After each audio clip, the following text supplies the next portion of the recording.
When you're ready. This is Tucker's line. You've heard of Orpheus, the greatest musician of all time, and his bride Eurydice. His was the unluckiest of wedding days.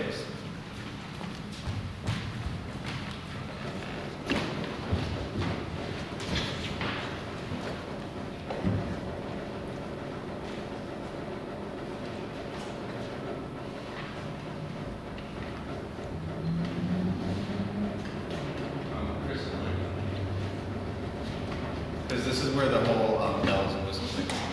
Gotcha.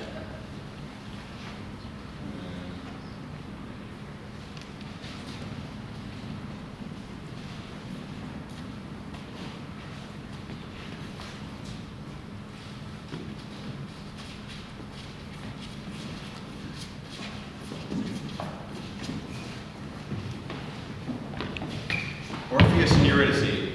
Number 1, Ovid, AD 8. Orpheus, the widower bridegroom, mourned her in the upper world, but his grief was limitless, inconsolable, desperate. He left the warmth and sweetness of our air, and he dared to descend to the river Styx and cross into the underworld. Through that dim domain, with all its shimmering, buried ghosts he passed until he arrived at its melancholy heart and found its king, lying with Persephone. He knelt before them and drowned in his grief.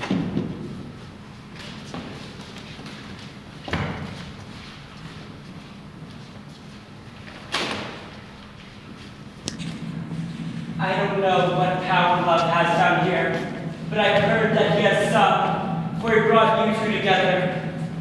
If that is true, that passion moved you once, then listen to me. I've tried to master this grief, but I can't. I understand we all come here in the end. My bride Eurydice will soon enough be your citizen in the ripeness of her years.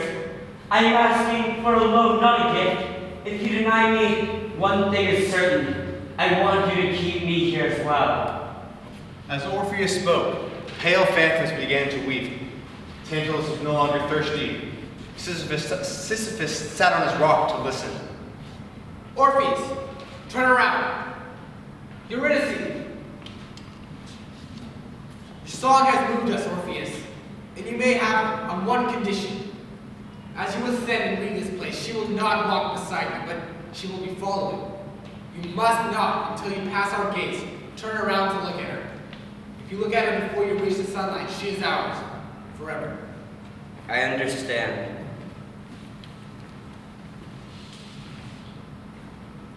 Hermes will accompany you. Remember, hesitation or doubt, and our gift must be returned. A simple enough condition. It ought to have been.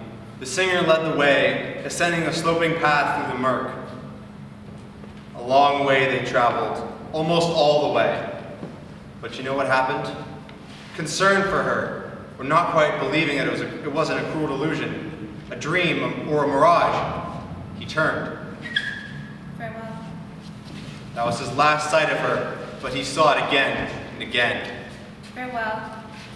Is this story a story of love and how it always goes awry? Farewell.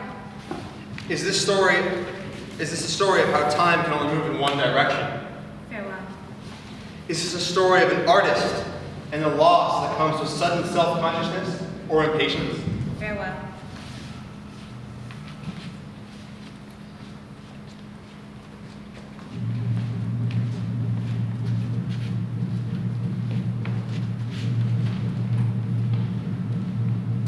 Orpheus and Eurydice, number 2, Rainier Maria Rilke, AD 1908.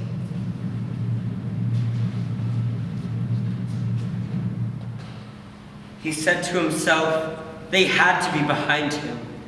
Said it aloud and heard it fade away. They had to be behind him, but their steps were ominously soft. If only he could just turn around just once. But looking back would ruin this entire work, so near completion. Then he could not fail to see them, those other two, who followed him so softly. The god of speed and distant messages, a golden crown above his shining eyes, his slender staff held out in front of him, and little wings fluttering at his ankles. On his left arm, barely touching it, she. A woman so loved that from one lyre there came more lament than from all lamenting women, that a whole world of lament arose, in which all nature reappeared, forest and valley, road and village, field and stream and animal, and that around this lament world, even as around the other earth, a sun revolved, and a silent star-filled heaven, a lament heaven, with its own disfigured stars. So greatly was she loved. But now she walked behind the graceful god, her steps constricted by trailing grapes close. Uncertain, gentle, and without impatience. She was deep within herself, like a woman, heavy with child. It did not see the man in front or the path ascending steeply into life. Deep within herself, being dead filled her beyond fulfillment, like a fruit suffused with its own mystery and sweetness. She was filled with her vast death, which was so new she could not understand it had happened. She had come into new virginity. It was untouchable.